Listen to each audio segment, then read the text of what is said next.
वो बोलता है क्या ये भी एक और डिवाइन डोमेन है, लेकिन उसको अपनी तबीयत थोड़ी खराब फील हो रही थी, इसलिए वो एग्जिट ढूंढने के लिए निकल पड़ता है। रास्ते में जाते हुए मिनातो को बहुत सारे लकड़ी के छोटे बॉक्सेस दिखाई देते हैं। वो उन्हें देखकर सोचता है कि आखिर इन सब चीजों का यूज क्या होता होगा। तभी उसे यामागामी की बात याद आती है। यामागामी ने बोला था कि डिवाइन डोमेन्स अपने क्रिएटर की पर्सनैलिटी और प्रेफरेंसेस को रिफ्लेक्ट करते हैं, ताकि क्रिएटर को वहां ज्यादा कंफर्टेबल फील हो। मिनातो सोचता है कि शायद इस डोमेन के क्रिएटर को वुडन बॉक्सेस पसंद होंगे।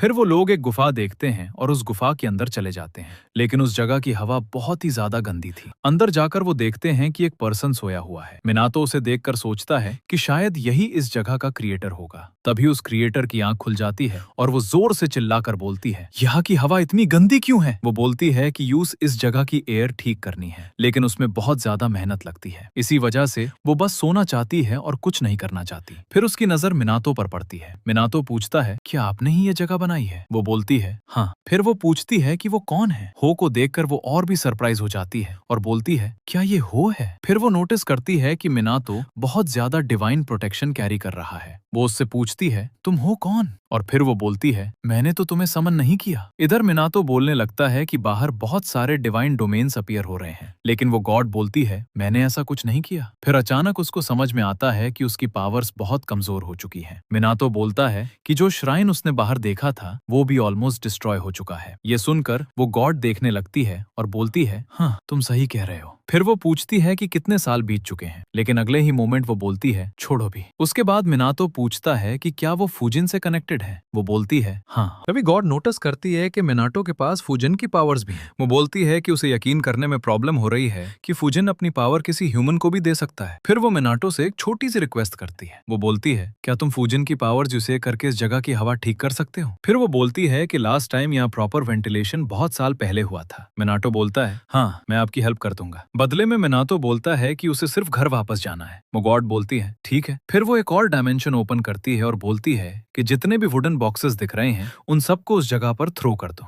मिनातो सारे बॉक्सेस थ्रो करना शुरू कर देता है। यामागामी और मिनियंस मिलकर सारे डायमेंशंस को डिस्ट्रॉय कर रहे होते हैं। तभी यामागामी बोलता है कि अब उसे मिनातो को रेस्क्यू करने जाना पड़ेगा। मिनियंस पूछते हैं, मिनातो को क्या हुआ? यामागामी बोलता है कि मिनातो बहुत देर पहले ही एक दूसरे डायमेंशन में चला गया है। जैसे ही वो लोग सोचते हैं कि अब उसको बचाने जाना चाहिए, वैसे ही और भी बहुत सारे डायमेंशंस ओपन हो जाते हैं और सारे डायमेंशंस मिनाटो के घर के आसपास ही स्पॉन हो रहे थे। तभी फूजिन और राइजन वहां आ जाते हैं और पोर्टल्स को डिस्ट्रॉय करना शुरू कर देते हैं। यामागामी उनको थैंक यू बोलता है। फिर वो मिनियन से बोलता है कि यहाँ का काम उनके ऊपर छोड़ रहा है और वो मिनाटो के पास जा रहा है। उसके बाद यामागामी अपना पावर यूज करता है और एक ही बार में सारे पोर्टल्स को डिस्ट्रॉय कर देता है। फूजिन और राइजन उसका पावर देखकर इंप्रेस हो जाते हैं। इधर मिनाटो अपना काम खत्म कर रहा होता है। फिर वो उस गॉड को जगाता है और बोलता है कि उसने अपना काम कंप्लीट कर दिया। वो गॉड पूरी जगह को क्लीन देखकर बहुत खुश हो जाती है, लेकिन अभी भी उस जगह की हवा कंप्लीटली चेंज नहीं हुई थी। इसलिए मिनाटो अपनी पॉकेट से अपने घर के बरामदे के कुछ पत्ते निकालता है। वो उन पत्तों का यूज करके पूरी जगह को प्यूरिफाई कर देता है और धीरे धीरे वो जगह पूरी तरीके से साफ हो जाती है। ये देखकर वो गॉड भी मिनाटो से इंप्रेस हो जाती है। फिर वो बोलती है, अगर तुम्हारे पास और भी पत्ते हैं तो मुझे दे दो। मिनाटो उसको और पत्ते दे देता है। वो गॉड बोलती है, इसकी स्मेल बहुत अच्छी है। फिर वो गॉड अपनी पावर्स भी मिनाटो को दे देती है। उसकी पावर होती है सीलिंग पावर। अब मिनाटो इविल स्पिरिट्स को सील कर सकता था और उन वुडन बॉक्सेस में भी सेम इविल स्पिरिट्स सील किए हुए थे। वो गॉड बोलती है कि मिनाटो चाहे तो किसी भी चीज में इविल स्पिरिट्स को सील कर सकता है जो उसको पसंद हो। और लास्ट में वो ये भी बोलती है कि उसकी पावर यूज करना या ना करना ये कंप्लीटली मिनाटो के ऊपर डिपेंड करता है। उसके बाद वो गॉड फिर से सो जाती है, लेकिन मिनाटो बोलता है कि उसे तो घर वापस जाना है और ऑब्वियसली वो उसको जबरदस्ती उठा भी नहीं सकता था। तभी मिनाटो देखता है कि मिनियंस उसको लेने के लिए वहां आ गए हैं। फिर वो लोग मिनाटो को लेकर अपनी वर्ल्ड में वापस चले जाते हैं। मिनियंस मिनाटो से माफी मांगते हैं कि उन्हें आने में इतनी देर हो गई। फिर वो लोग पूछते हैं कि वहां की गॉड कैसी थी। मिनाटो उन्हें सब कुछ बताना शुरू करता है